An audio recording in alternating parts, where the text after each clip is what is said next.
ঝালমুড়ি মাখানো হচ্ছে, আমরা 100 টাকার ঝালমুড়ি কিনলাম, সেইটাই প্রস্তুত করা হচ্ছে। এই দেখেন লেবুর রস, ভাজা মুড়ি, পেঁয়াজ, ঝাল ঝাল একটু কড়া মাত্রায় দিয়ে তারপরে কিন্তু করতে দেওয়া হচ্ছে। ওর মধ্যে পাঁপড় দেওয়ার কথা বলা হচ্ছে, পাঁপড় দিলে তো ভালো লাগবে না, লাগবে? হ্যাঁ, আমাদের জন্য প্রস্তুত করা হচ্ছে, ভাই সুন্দরভাবে প্রস্তুত করে দিল। এখন বাকিটা দেখা যাবে খাওয়ার পরে যে কেমন হয়। 100 টাকার ঝালমুড়ি ওজন দিয়ে দিচ্ছে, যার খুব ভালো লাগে।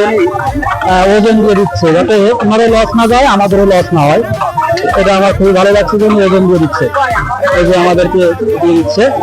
যাই হোক, আপনারা মেলাতে আসলে অবশ্যই ঝালমুড়ি খেয়ে যাবেন, কারণ মেলাতে এগুলো খেতে খুব ভালোই লাগে।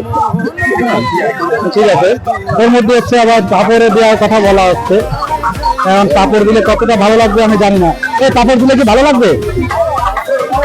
ভালো লাগবে ভাই হাতে দিলে? না, হাত নষ্ট হয়ে গেল। পাঁপড়ের মধ্যে এরকম উপযুক্ত ছিল না, পাঁপড় দিয়ে একটু বেশি কিনা পাঁপড় দিয়ে দিচ্ছে, কিন্তু পাঁপড় দিলে ভালো লাগবে না।